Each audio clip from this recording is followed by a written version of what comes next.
नमस्कार,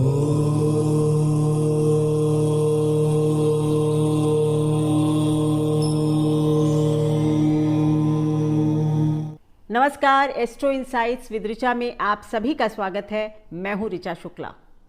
मित्रों, आज बात होगी नक्षत्रों की।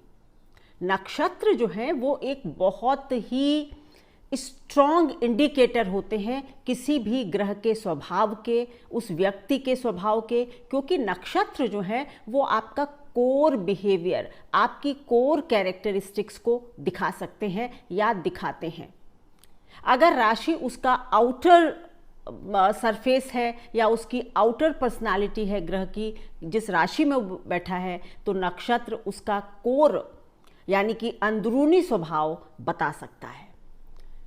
हमारे ज्योतिष विज्ञान में जन्म नक्षत्र की यानी कि चंद्रमा जिस नक्षत्र में बैठा होता है उसकी बहुत ही महानता है, उसकी बहुत ही बड़ी गणना की जाती है, क्योंकि वो क्षण, वो डिग्री, जिस क्षण आप पैदा हुए, वो एक खास पल था, एक खास क्षण था जब आपकी लग्न इस पृथ्वी से आकर संलग्न हुई। मतलब जब यह आत्मा एक देह के रूप में आई और वो पृथ्वी के साथ जुड़ गई, तो वो क्षण जो है, देखिए राशि में तो थोड़ा सा एक वाइडर पर्सपेक्टिव देखने को मिलता है ग्रह का, कि भाई मेष लग्न है तो ये व्यक्ति ऐसा होगा वैसा होगा। लेकिन अब अगर चंद्रमा मेष में बैठा होगा और उसमें भी वो अपने नक्षत्रों में, केतु के नक्षत्र में हो या फिर सूर्य के नक्षत्र में हो या शुक्र के नक्षत्र में हो सकता है ना, क्योंकि मेष में तो 3 नक्षत्र आते हैं, कृतिका, अश्विनी, भरणी और कृतिका। तो मेष के अंदर भी 3 और डिवीजन किए जा सकते हैं और मेष राशि में ही जन्मा व्यक्ति बिल्कुल अलग अलग पर्सनालिटी रख सकता है, अगर वो अश्विनी में पैदा हुआ है या भरणी में पैदा हुआ है या फिर कृतिका में पैदा हुआ है। तो नक्षत्र जो है वो बिल्कुल माइक्रो स्टडी करने के लिए भी काम आते हैं।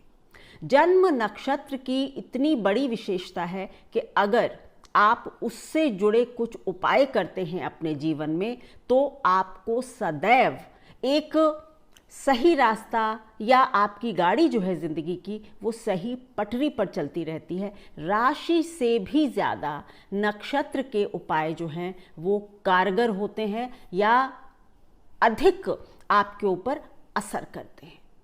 वैसे तो आप नक्षत्रों का जो विज्ञान है वो बहुत ही गूढ़ है।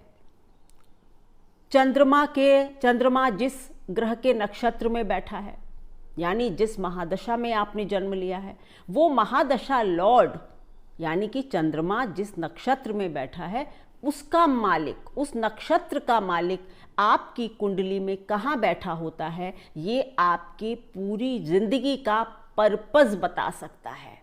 ये आपको एक बहुत क्लियर विजन, क्लियर इंडिकेशन दे सकता है कि ये व्यक्ति कहाँ जाएगा। और वो ग्रह, मतलब चंद्रमा जिस ग्रह के नक्षत्र में है, माना कि फॉर एग्जाम्पल मेष राशि का ही एग्जाम्पल ले लेते हैं। आपका मेष राशि है और आपका जन्म अश्विनी नक्षत्र में हुआ है, यानी आपका चंद्रमा मेष राशि में 0 से लेकर 13 डिग्री 20 मिनट के बीच में था। तो आप कृतिका नक्षत्र, अश्विनी नक्षत्र में पैदा हैं।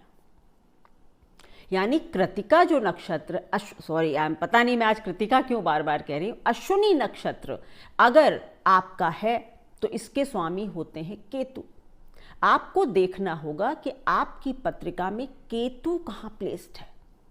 अगर आपकी पत्रिका में ये केतु जो है 6, 8वें, 12वें में होगा तो आपकी ज़िंदगी स्ट्रगल वाली होगी। आपको बहुत गहरे कर्मों को यहाँ पर एग्जॉस्ट करना होगा।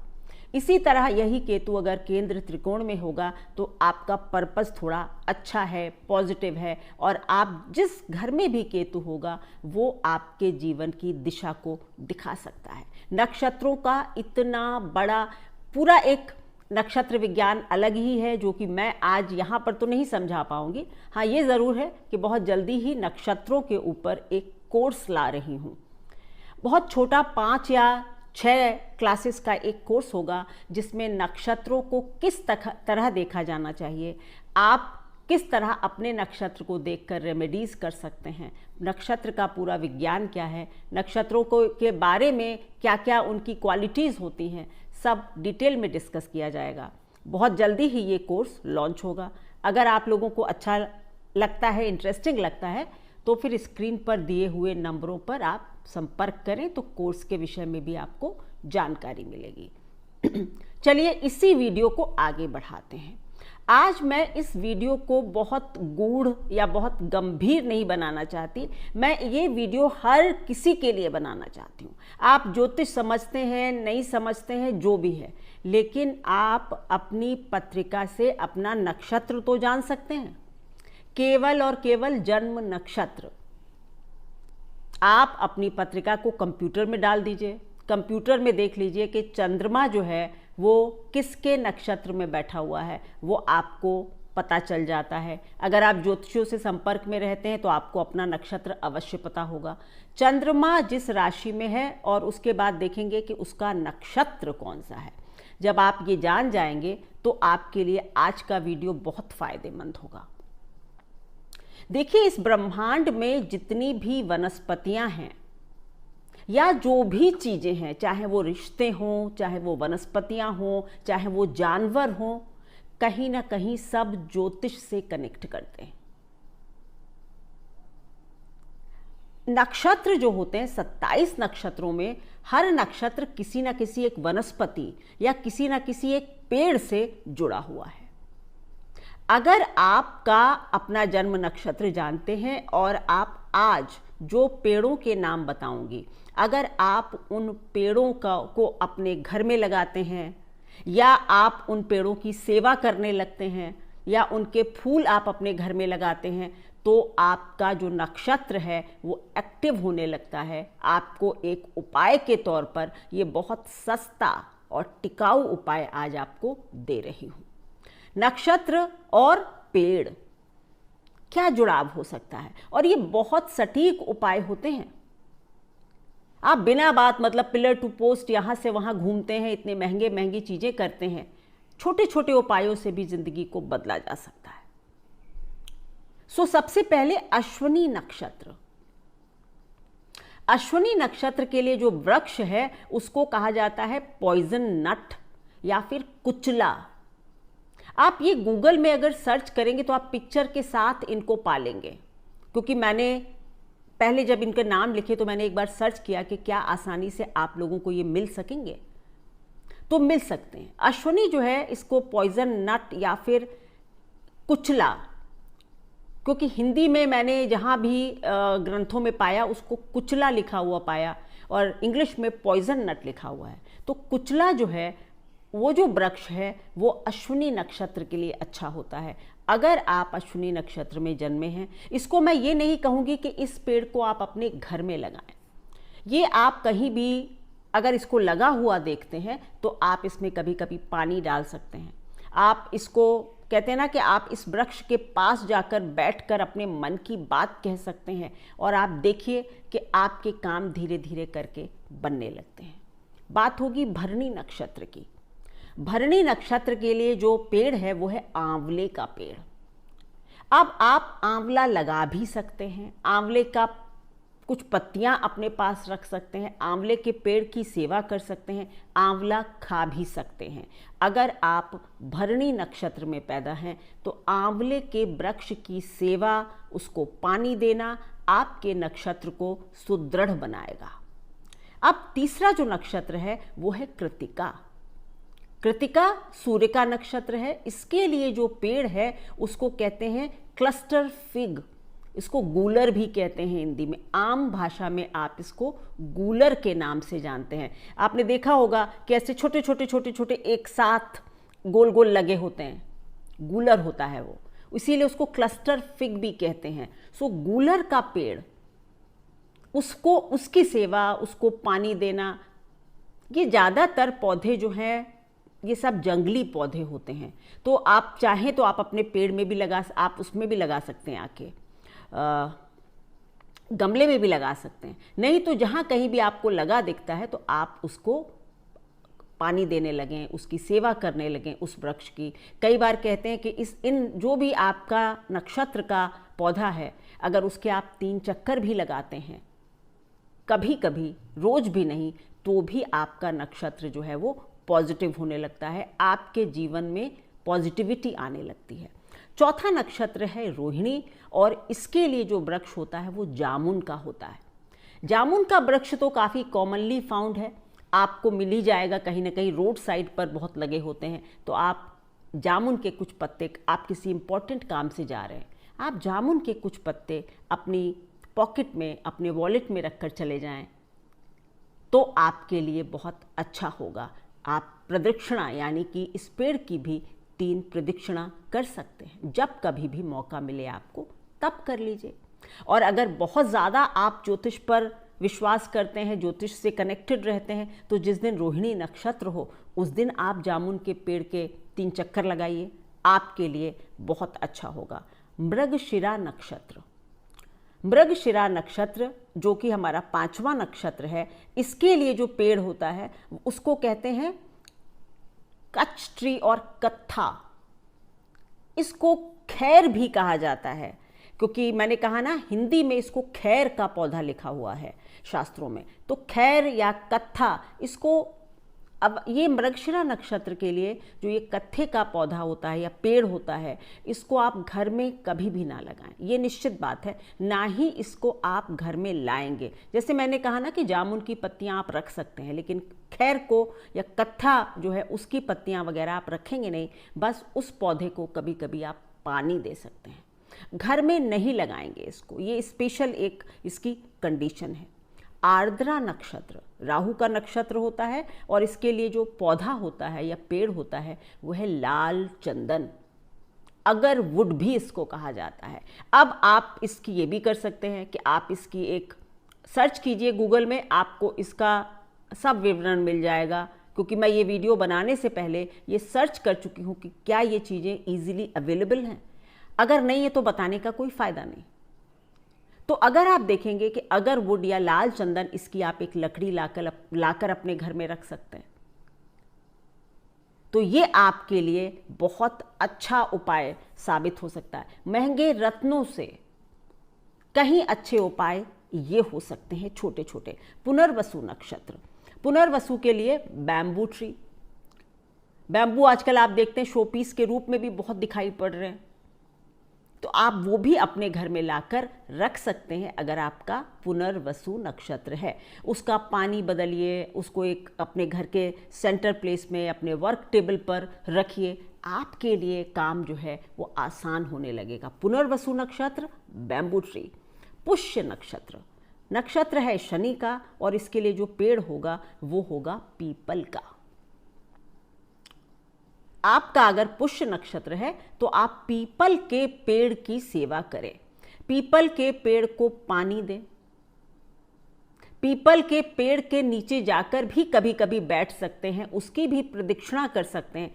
पीपल के पेड़ के नीचे ऑक्सीजन भी बहुत होती है, और आप सभी को पता होगा कि भगवान बुद्ध को ज्ञान का जो प्रकाश मिला था वो पीपल के पेड़ के नीचे ही मिला था, जहां तक मेरी नॉलेज कहती है। पीपल का पेड़, वहां ऑक्सीजन भरपूर होती है। आप वैसे भी जाकर वहां थोड़ी देर बैठ सकते हैं, पानी दे सकते हैं, प्रदक्षिणा कर सकते हैं। 7 प्रदक्षिणा नहीं करनी, केवल 3 प्रदक्षिणा आपको करनी है, मतलब परिक्रमा। 7 नहीं करेंगे कोई भी। और स्त्रियों के लिए, अगर आपका पुष्य नक्षत्र है, आप स्त्री हैं, तो आप पीपल की प्रदक्षिणा या परिक्रमा नहीं करेंगी। आप केवल और केवल आप उस पौधे को पानी दे सकती हैं, हाथ जोड़ सकती हैं। अपने घर में तो पीपल नहीं लगाया जाता है, ये हम सबको पता होता है। जैसे किसी का पुष्य नक्षत्र है, आप क्या कर सकते हैं? अगर आपके घर के आसपास या कहीं कोई दूर दूर तक, मतलब जैसे कोई जंगल है जहाँ पर पेड़ लगवाए जाते हैं, आजकल होता है ना, हम अपने नाम से पेड़ लगा सकते हैं, तो उसमें भी अगर आप पीपल का पेड़ लगा देते हैं तो वो भी आपके लिए बहुत अच्छा साबित होगा। इस तरह के जो भी आपकी नक्षत्र के पेड़ हैं, इनको आप कहीं और भी लगवा सकते हैं। जैसे आपका जामुन रोहिणी है तो आप जामुन का पौधा किसी रोड के किनारे लगवा दीजिए, ये भी आपके लिए एक चैरिटी भी होगी, अच्छा काम भी होगा। ठीक है, तो पीपल का पौधा घर में तो नहीं लगाया जा सकता, लेकिन अगर कोई वन मिलता है, वन का स्थान है, खाली निर्जन स्थान है, वहाँ लगवा सकते हैं तो बहुत अच्छा फल देता है। आश्लेषा, आश्लेषा नक्षत्र जो है बुध का नक्षत्र है और इसके लिए जो पेड़ है इसको कहते हैं नाग केसर। चंपा का जो पेड़ होता है उसमें इतनी खुशबू होती है, इतनी ठंडक होती है कि अक्सर नाग जो है वो उससे आकृष्ट होकर उसकी तरफ आता है। इसको नाग केसर भी कहते हैं, चंपा भी कहते हैं। तो उसका पेड़ भी आपके लिए आश्लेषा नक्षत्र बहुत अच्छा होगा, क्योंकि आश्लेषा का मतलब ही है सर्प है। तो ये चंपा का पेड़ आप अगर उसको पानी देते हैं, अगर आप उस वृक्ष को लगाते हैं अपने घर में, आपके लिए अच्छा हो सकता है। मघा नक्षत्र, अगर आपका मघा नक्षत्र है, केतु का नक्षत्र है, हमारे पूर्वज पितर इसके देव होते हैं, बरगद का पेड़, बैनियन ट्री। बरगद के पेड़ पर पानी देना, उसकी प्रदक्षिणा करना, जब मैं यहाँ पर परिक्रमा की बात कर रही हूँ तो बस 3 करनी होंगी। तो मघा नक्षत्र के लिए बरगद का पेड़ बहुत अच्छा होता है। कभी भी किसी भी पेड़ की, इन पेड़ों की जो मैं बात कर रही हूँ, उनका कभी भी बोनसाई बनाकर अपने घर में ना रखें। बोनसाई का मतलब होता है ना, जब हम उसको उसकी ग्रोथ रोक देते हैं, एक छोटे से पॉट में बरगद लगा देते हैं, ये कभी मत कीजिएगा। अगर आप ऐसा करते हैं, ऐसा करने से आपकी ग्रोथ रुक जाएगी। बहुत लोग ज़्यादा स्मार्ट होकर ये सोच सकते हैं कि ये पौधा मैं ढूंढ लाऊं, उसका बोनसाई बनवा लूं और अपने घर में रख लूं। ऐसा मत कीजिएगा, किसी भी पौधे को नहीं। बरगद का पौधा जहाँ भी मिलता है, पेड़ होता है, वृक्ष होता है, पौधा नहीं होता है ये, तो उसकी भी आप पानी दीजिए, उसके नीचे बैठिए। कई बार कहते हैं बरगद की जड़ भी, पर पेड़ की परमिशन से लानी होती है। पहले आप जाइए, वहाँ पर उसकी पूजा कीजिए, उनसे परमिशन मांगिए कि मैं भाई किसी दिन आके आपकी थोड़ी सी जड़ ले जाऊंगी, या थोड़ा सा पत्ता, या थोड़ी सी जो उसकी वो लटकी होती हैं शाखाएं। परमिशन लेकर आप जिस दिन मघा नक्षत्र हो उस दिन आप थोड़ी सी बरगद की जड़ या बरगद की जो जटाएं लटक रही होती लाकर आप अपने पास रख सकते हैं, आपके लिए बहुत अच्छा होगा। लेकिन पहले वृक्ष की परमिशन लेनी होती है, ऐसे ही लाकर आप नहीं रख लेंगे। ठीक है, तो इस तरह से मघा नक्षत्र की बात हो गई। अब बात होगी पूर्वा फाल्गुनी नक्षत्र। इनके लिए बहुत सुंदर पौधा है, पलाश के फूल होते हैं ना, पलाश का पौधा, ये बहुत खूबसूरत पौधा होता है। तो आप पलाश का पौधा, और या पलाश के फूल होते हैं जो कि बहुत सुंदर होते हैं, या फिर अशोक का पेड़ भी लगा सकते हैं, ये इजीली मिल जाता है। तो अगर पूर्वा फाल्गुनी नक्षत्र है तो आप पलाश का पेड़ पौधा या फिर अशोक का वृक्ष भी लगा सकते हैं। उत्तरा फाल्गुनी, पूर्वा फाल्गुनी के लिए तो पलाश और अशोक, उत्तरा फाल्गुनी के लिए कनेर।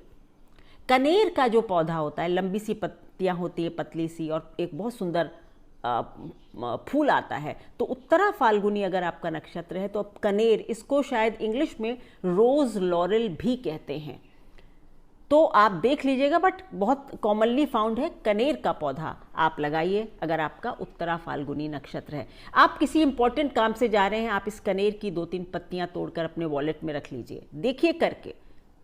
ये छोटे छोटे उपाय हैं लेकिन आपके काम बनने लगते हैं। हस्त नक्षत्र, इसके बाद आता है हस्त नक्षत्र, चंद्रमा का नक्षत्र है और इसका मतलब होता है हॉग प्लम। इसके पौधा जो होता है वो हॉग प्लम, या इसको अम्बादे भी कहते हैं।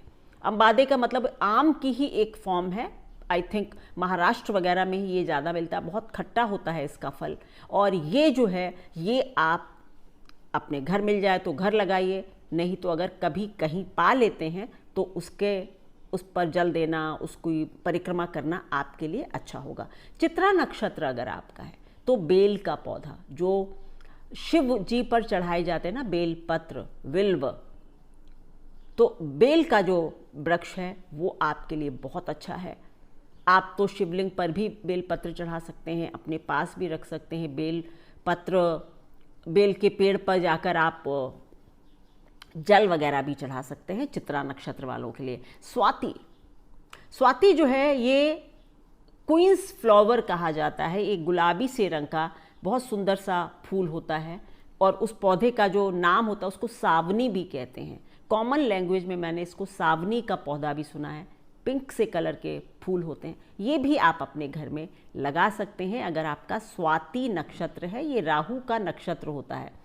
कई जगह इसको अर्जुन का पौधा भी कहा जाता है, लेकिन मैं इस विषय में ज़्यादा श्योर नहीं हूँ।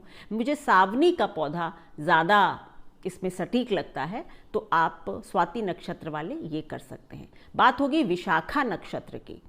विशाखा नक्षत्र अगर आपका है तो इसको वुड एप्पल या कैथा, कैथा एक बहुत खट्टा सा, यंग एज में लड़कियां तो बहुत खाती हैं, हमने भी कभी बचपन में खाया था। बहुत कड़ा होता है और उसके अंदर बहुत खट्टा होता है, सो दैट इज़ कॉल्ड कैथा। सो विशाखा नक्षत्र के लिए कैथे का पौधा या कैथे का वृक्ष लगाना, उसको उसकी सेवा करना, ये सब आपके लिए अच्छा होता है। अनुराधा नक्षत्र अगर आपका है तो मौलश्री का पौधा, पेड़, ये कॉमनली फाउंड है। मौलश्री का जो पेड़ है, जो वृक्ष है, उसके फूल भी बड़े सुंदर होते हैं, वो आप अपने आसपास लगा सकते हैं। उनका पौधा कहीं दिखता है तो उसको सम्मान दे सकते हैं, है ना।